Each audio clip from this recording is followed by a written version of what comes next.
Hey everyone, in this video we're checking out a tiny prefab house that could be set up or installed just about anywhere.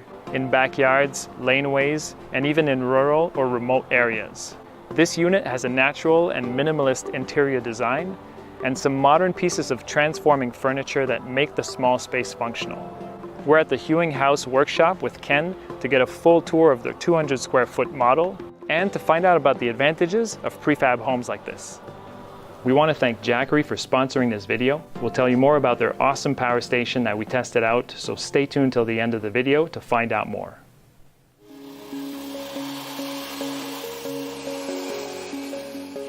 Basically, they're modular buildings, so we build them 100% in the warehouse and ship them complete.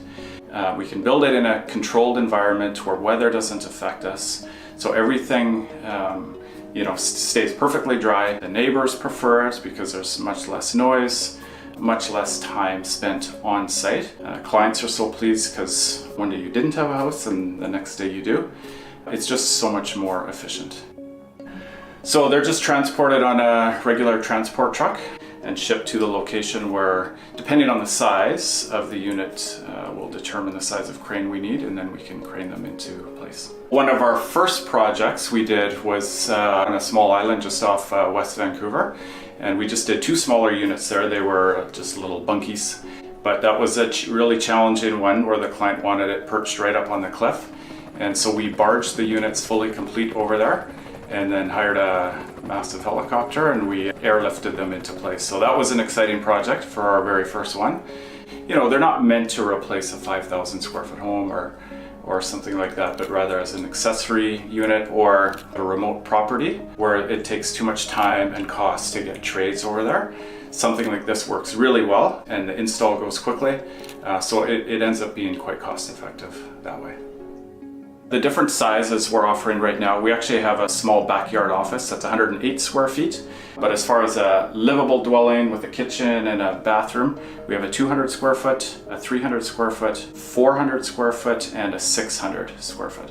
And different variations within those, but those are kind of our standard designs. This is our 200 square foot show home unit. We're 10 wide by 20 long, and our interior height, we have 8'7" clear. We are now in the kitchen. Even though it's small, it has lots of functionality. It's really important for us that everything looks built in, and we don't want a lot of clutter because there's not a lot of room for clutter. So we just love the look of the wood and how it integrates with the fridge and the rest of the appliances.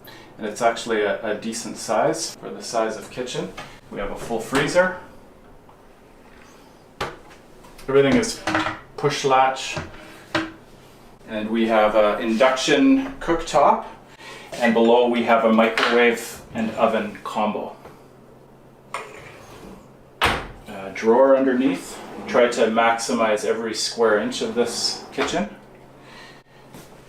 A drawer above the sink as well for your dishes. And we have a little secret dishwasher down here.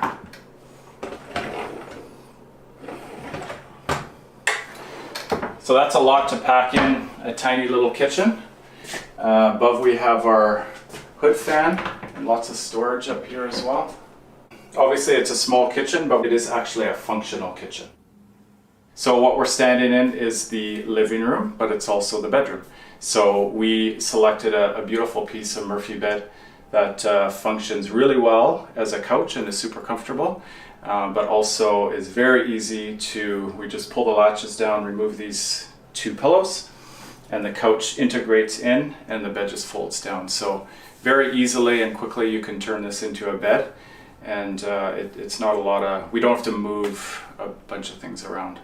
Off to the side, integrated with the bed, we just have some decorative shelves, so it can be used for storing pretty things or your clothing or blankets or whatever you have. So this coffee table is super cool, has lots of uses, obviously as a coffee table, but then it can come up to bar height. It's on wheels, so you can roll it out here if you need an extra prep area in the kitchen. For dining, it spins and then it flips open twice as big, so it can be used as a dining table as well. So that's super functional. And then at night, when you want to use the Murphy bed, It just goes right down to the floor and the bed just comes right down over top of it. So you don't have to move it out of the way. So one of the main features in this home and in all of our homes is a very large window. And because we're in a small space, the bigger the window, it just brings the outside in and it feels like you're kind of living in nature, depending where you're situated. Right now we have the blind closed on this one. We're actually at our warehouse just outside, but we also put automated blinds, so a push of the button, you can have privacy. So this closet has lots of storage. It holds our hot water tank and entry closet and any other type of storage you need in there. Now this is our bathroom, and for the size of this home, it's actually quite a good size. So we have our vanity. It's a floating vanity, so it gives it a cool look, and we have drawers underneath the sink and our toilet, of course. And over here we have a shower, which is a decent 36 by 36 inch shower. And so yeah, even though it's a small home, it's not such a super tiny space. We do have a ceiling fan in here for extracting the air. We want to create homes that are very healthy to live in. We want to have clean air coming in and circulating throughout the home. So we use a HRV unit in each of our homes. And that way that is a constant air exchange, and it's filtering the air that's coming into the home. So you're always breathing healthy air.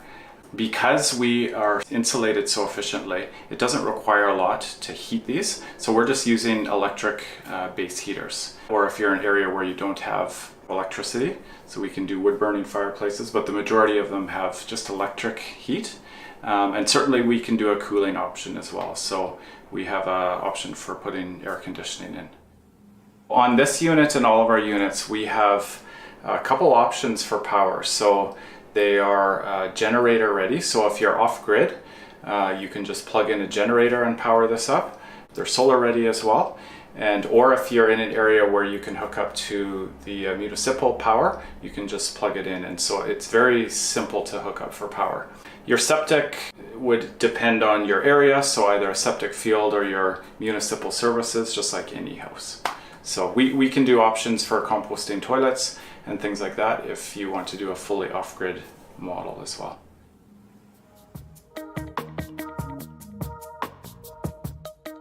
We've been using a product called CLT, cross-laminated timber, and it's roughly 4 inches thick of solid timber, 2x6, running one direction, the other direction. And it's very popular in Europe and starting to gain momentum here as well. It's super durable, it's beautiful to look at. Thermally it performs well, and it actually creates a very quiet environment. We're exterior insulating, which basically creates a blanket around the whole house. And so from an energy performance standpoint, it works really well. From the aesthetic standpoint, we're using the actual CLT for the finished floor and the walls. And then on top of that, we're adding different materials like our millwork materials to kind of change the color up a little bit so it's not all wood. Some of the different foundation options, we can put them on a slab, do it on a crawl space, or piles. So we can do concrete piers or helical piles. So if we're in a place that's really remote and environmentally sensitive, we can just use screw piles, and so we don't need to use any concrete. And so that works really well. What I wanted to ultimately achieve with this is building smaller dwellings, but still maintaining our quality. It's so difficult to buy a house. Prices have risen so much. This is an opportunity for people to get into housing, right? And municipalities are finally recognizing that this is a need and creating designations for garden suites or accessory dwelling units. You know, there's just lots of different opportunities, and so that's really important. To find out more about Hewing House, we'll put a link to their website and their Instagram page in the description below. We also want to thank Jackery for sponsoring this video. We had the chance to test out the Jackery Explorer 1000 portable power generator this summer, and we love it. We used it as an extra power source in our van to charge camera batteries, to run laptops, and it was also great for times when we wanted to run something outside the van, so we could just put it down on the ground or on a picnic table. It only weighs 22 pounds, so it's easy to pick up and move around, and small enough to tuck away when we're not using it. After testing it out for several months, I think the Jackery is super user-friendly, it's well made, and it's very versatile. And it's great for more than just camping. In the winter, we're going to keep it at our home base as a backup power source so that we can keep our phones and flashlights charged if the power goes out. In terms of specs, it can supply 1,000 watts of power, and it has a 46 amp hour lithium battery.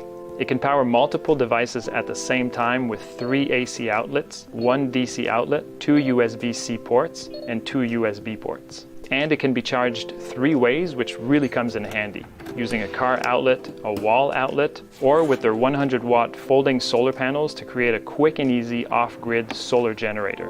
If you want to find out more about Jackery's portable power generators, check out their website at jackery.com, and we'll put the link in the description below as well. Thanks for watching, and we'll see you in the next video.